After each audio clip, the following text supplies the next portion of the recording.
Hello, everyone. Welcome to another edition of our military community. Got a great program for you today. We're going to talk about something that some of our viewers don't even know anything about. It's called the Vietnam Wall. And the Vietnam Wall, the war that heals, that wall is actually coming here to our area. And we got a couple of great guests with me this morning to talk all about it. First of all, Mike Lozon, who is a Chief Master Sergeant, retired Air Force, of course, go Air Force, commander of AMVETS Post 2298. And Gregg Pennington, who doesn't smile very much. He's a Navy veteran. He's the first vice commander and post adjutant, American Legion Post 392. Gentlemen, thanks for coming in today.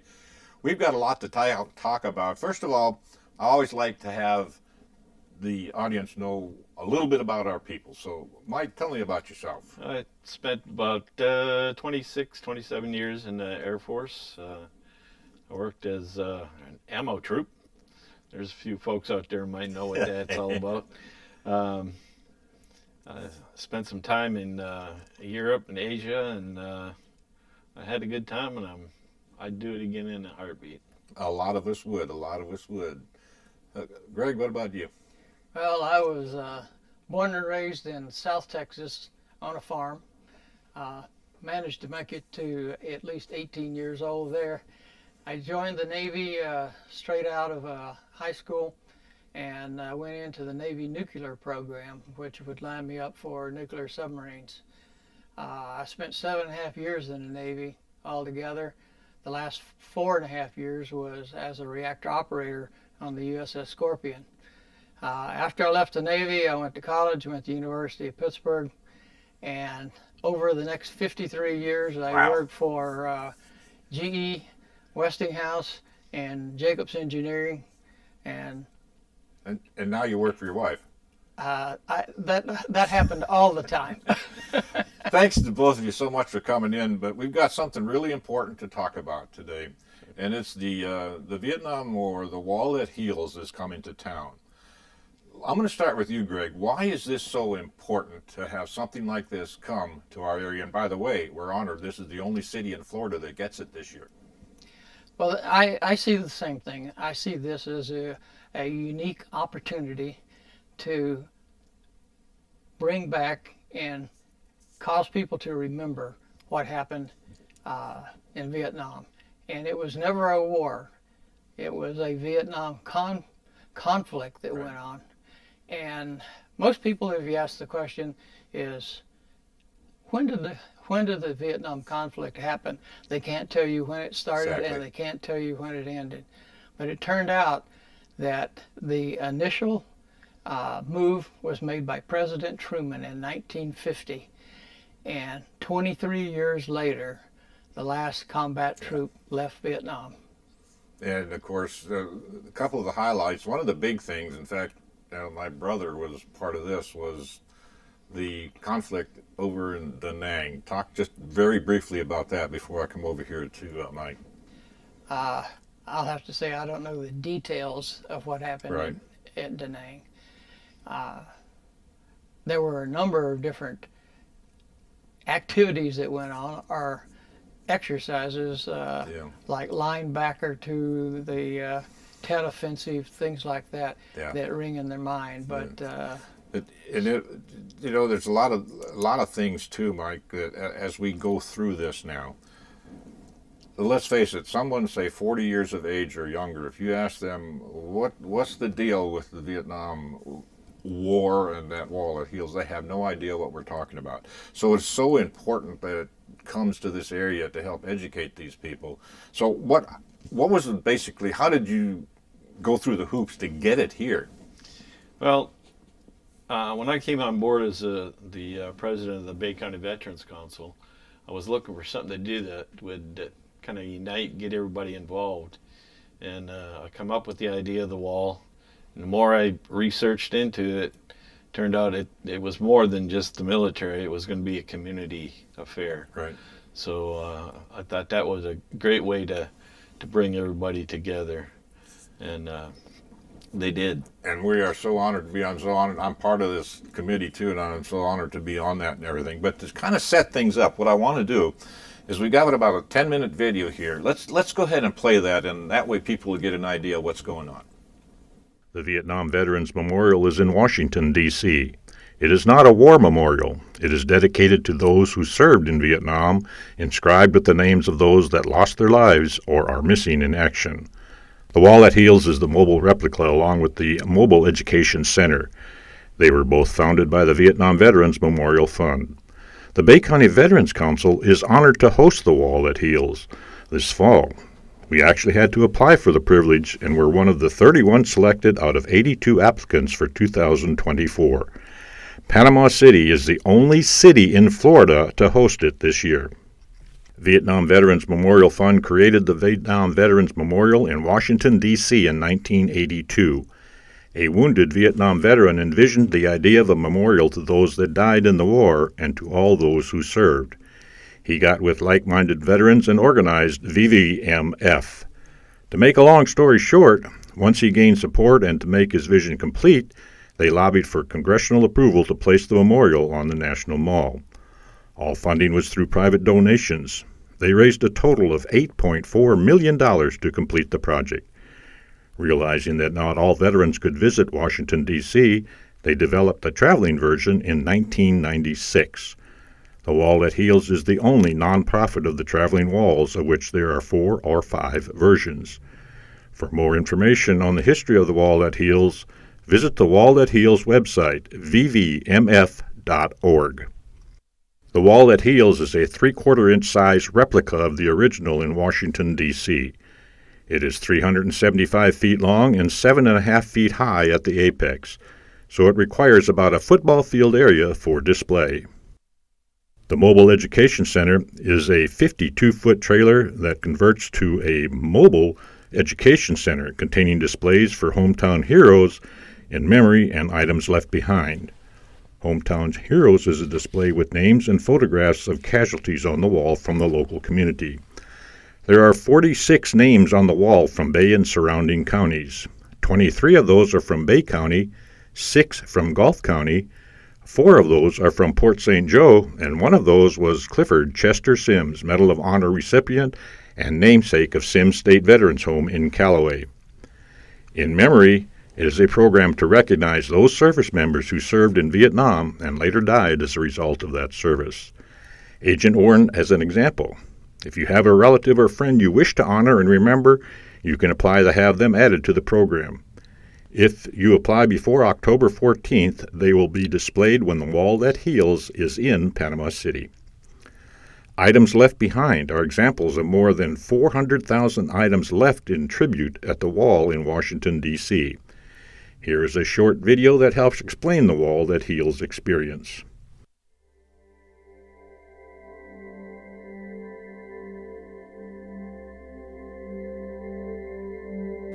The Vietnam Veterans Memorial Fund many years ago created a replica of the wall that travels to communities around the country that we call the Wall That Heals. This mobile replica really is about taking the names home to communities large and small to allow people to have that same kind of healing experience, to come and show their respect, to remember those 58,000 whose names are on the wall, as well as the 2.7 million Vietnam veterans who served who returned home. It's a chance to look back and pay their respects to those who answered the call of service to their country, especially those who made the ultimate sacrifice. To be able to take this around to communities that may not even know anything about the wall or the war, especially for the young kids to come out and see these things and get educated on it. People need to know what these 58,000 plus gave their lives for. Whether they want to hear about it or not, they need to know.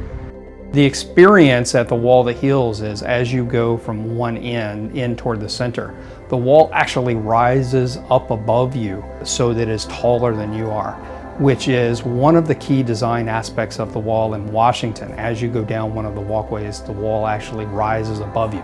And I think that has a psychological impact where you actually understand that there is something important here. It is so large that it creates an emotion of power and you understand you're supposed to stop, you're supposed to think about it. And in this case, you can read the names, you can see your reflection in the wall, and you have to remember why those names are inscribed. These are people who sacrificed their lives for our country.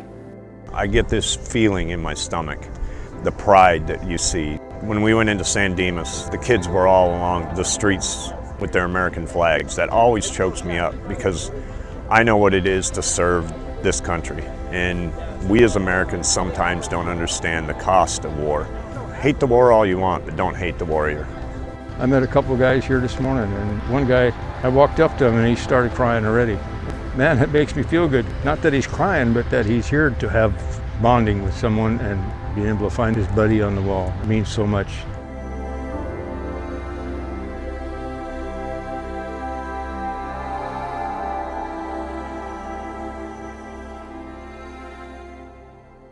The Wall That Heals will be in Bay County November 12th through the 17th. It will arrive Tuesday, November 12th, under motorcycle escort from a staging area itself to the Callaway Recreational Complex. On Wednesday, November 13th at about 7 a.m., we will start setting up and should be completed by early afternoon. At 2 p.m., it will be open to the public and remain open 24 hours a day till Sunday. The opening ceremonies will be Thursday, November 14th at 8 a.m.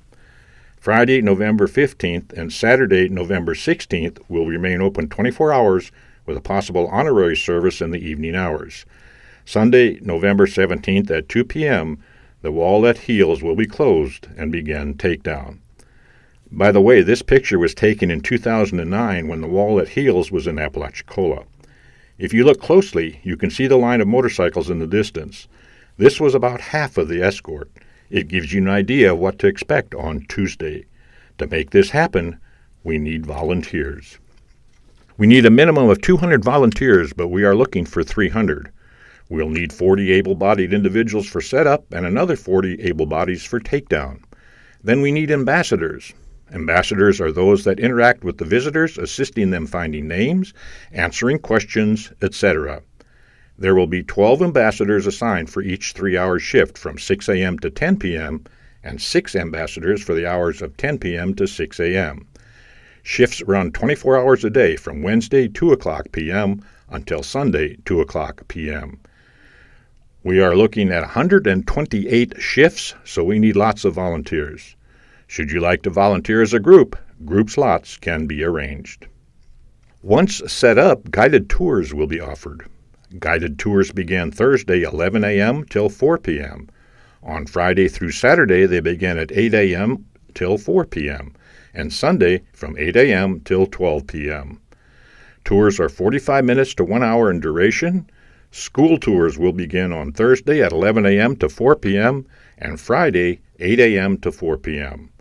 Pop-up or walk-on tours will be available if time permits, and special requests will be considered after 4 p.m.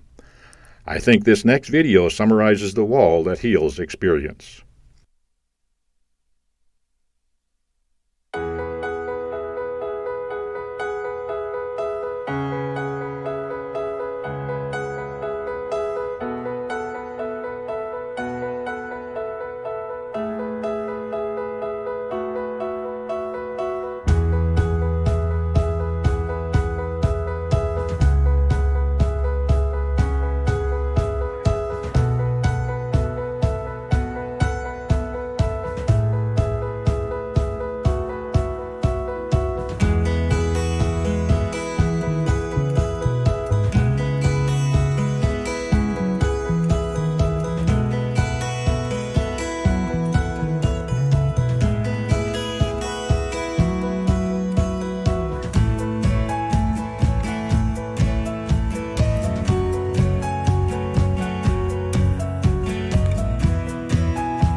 Please visit our website to sign up to volunteer or donate to help bring the wall here. You can email us for further information and our Facebook page to keep up to date with what's happening.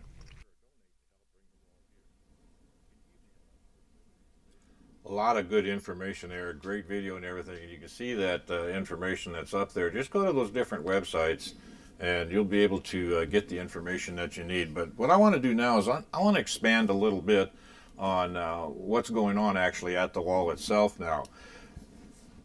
That video tells a lot, and it's going to remind a lot of people of what's going on. First of all, let's line it up. It's going to be here the 13th through the 17th of November. There's a procession that's going to be escorted by a bunch of motorcycles. Tell me about that.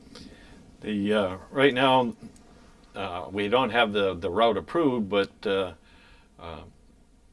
our intent is to start at American Legion 402 Triple Nickel, VFW Triple Nickel, over on the beach side.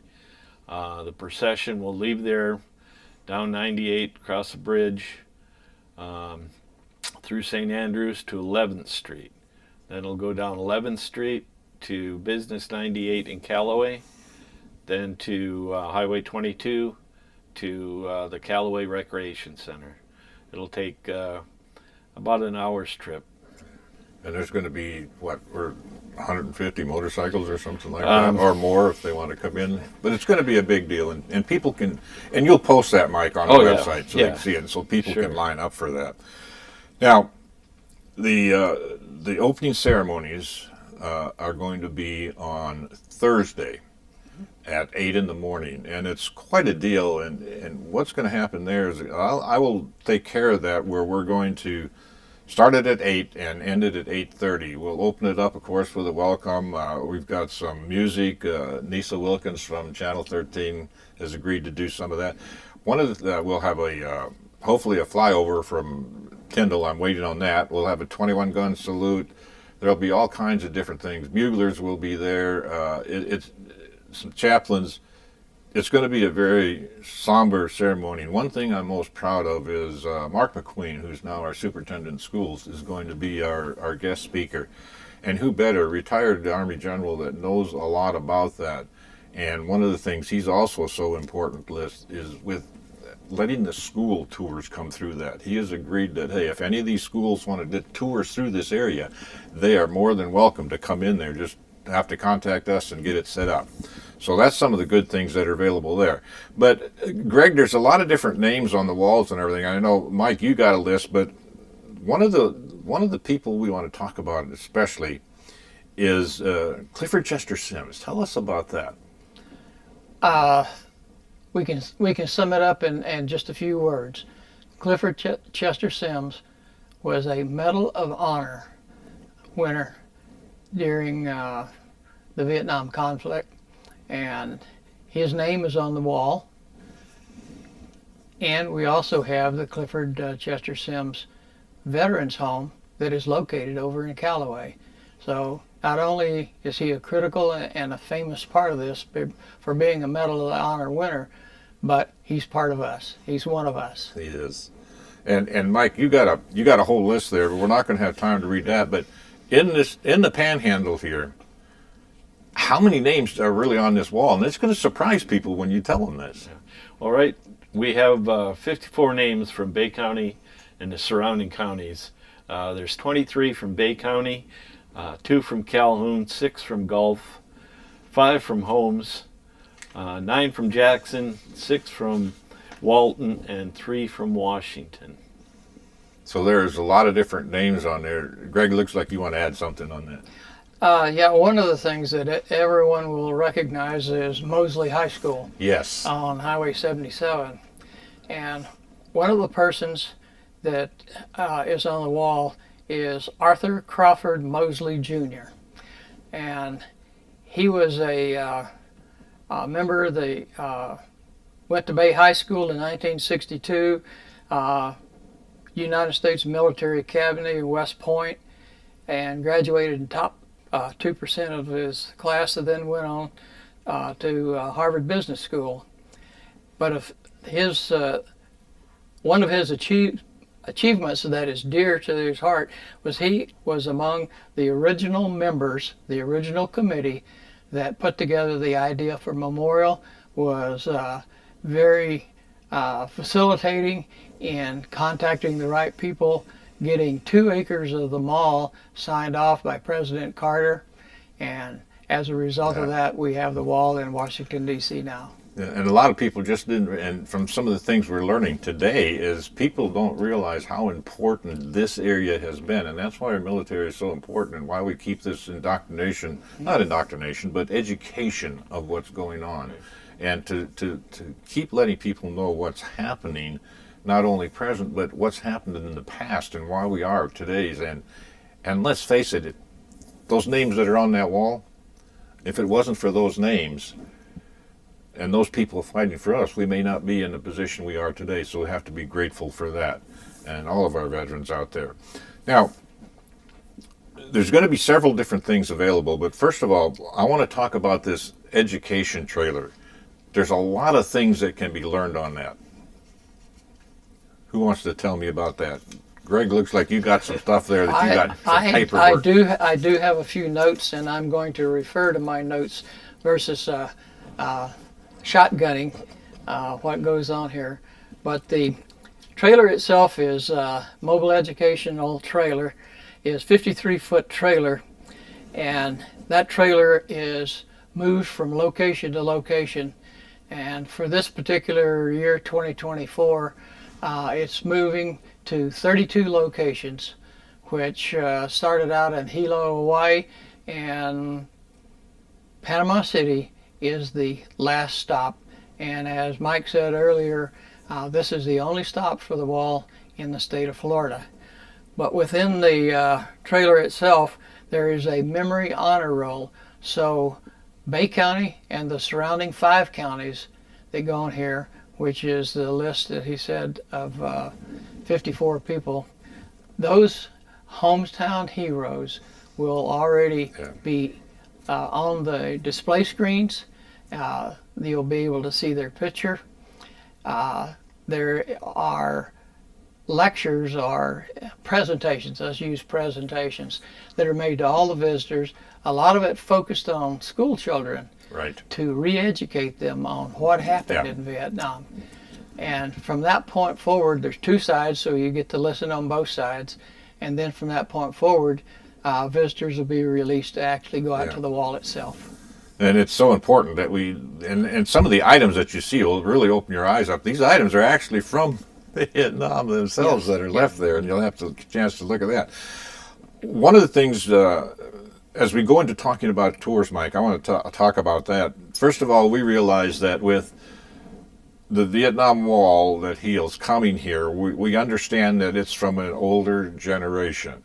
So as a result, we're going to have people that are not going to be able to traverse that 700-foot wall. So as we have these tours and people that just come in and want to see it, I got a couple of golf carts lined up, thanks to the Bay County Sheriff's Office, that we'll be able to put you in that and take you around and show you that. Mm-hmm. But before we get on the actual tour itself, Mike, if people come in and say, okay, I want to know where's Joe Smith on the wall, we're going to have people available to be able to help them. How does that work?